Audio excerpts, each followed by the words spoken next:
जन्माष्टमी एक ऐसा पावन पर्व जब संपूर्ण ब्रह्मांड प्रेम और भक्ति में डूब जाता है।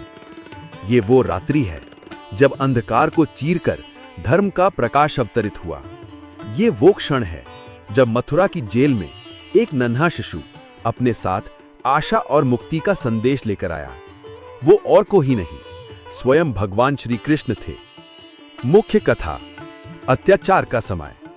द्वापर युग, मथुरा नगरी, जहां यदुवंशी राजा उग्रसेन का राज्य था, लेकिन उसके पुत्र क्रूर और अहंकारी कंस ने सत्ता हथिया ली थी। कंस अपनी बहन देवकी से बहुत प्रेम करता था, लेकिन एक दिन देवकी के विवाह पर आकाशवाणी हुई, हे कंस, जिस 8वें पुत्र को देवकी जन्म देगी वही तेरे मृत्यु का कारण बनेगा। कंस का चेहरा लाल हो उठा, प्रेम भय में बदल गया। उसी क्षण उसने तलवार उठाई, लेकिन वसुदेव ने हाथ जोड़कर कहा, राजन, मेरी प्रत्येक संतान तुम्हें सौंप दूंगा, बस देवकी का वध मत करो। कंस ने उन्हें कैद कर लिया और समय बीतने लगा। एक एक कर वसुदेव देवकी के 6 पुत्रों को कंस ने निर्ममता से मार डाला।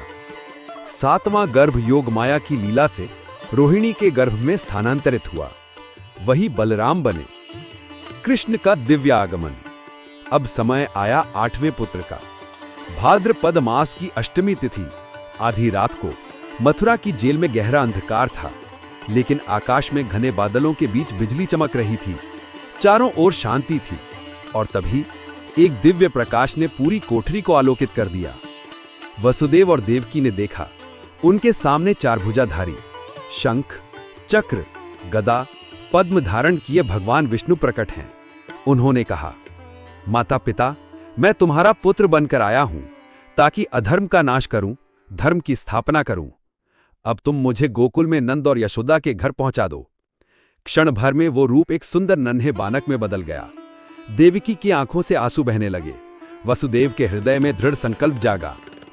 यमुना का चमत्कार। जेल के द्वार अपने आप खुल गए। पहरेदार गहरी नींद में सो गए। वसुदेव ने बालक को सिर पर टोकरी में रखकर मथुरा से गोकुल की ओर चल पड़े। रास्ते में यमुना मैया उफान पर थीं, लेकिन जैसे ही वे वसुदेव के चरणों तक पहुंची, उनका जल शांत हो गया।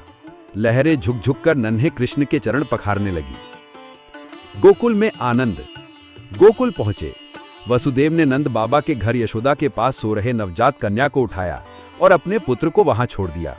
लौटकर मथुरा की जेल में जैसे ही उन्होंने कन्या को देवकी के पास रखा, पहरेदार जाग गए और कंस को खबर दी। कंस ने कन्या को उठाकर दीवार पर पटकना चाहा, लेकिन वो कन्या स्वयं योग माया थी। आकाश में प्रकट होकर बोली, अरे मूर्ख, तेरा काल तो कहीं और जन्म ले चुका है। प्रेम और भक्ति की शुरुआत। गोकुल में नंदोत्सव मनाया गया। बांसुरी की मधुर धुन गूंजने लगी। गोपियां झूम झूम कर नाचने लगी। पूरे ब्रज में खुशियों की बौछार हो गई। किसी को नहीं पता था कि यह नन्हा श्याम एक दिन कालिया नाग को वश में करेगा, गोवर्धन पर्वत उठाएगा और महाभारत के युद्ध में अर्जुन के सारथी बनकर धर्म की स्थापना करेगा।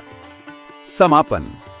जन्माष्टमी केवल भगवान के जन्म की याद नहीं, ये उस वचन का प्रतीक है कि जब जब धरती पर अधर्म बढ़ेगा, भगवान किसी ना किसी रूप में अवतरित होकर धर्म की रक्षा करेंगे।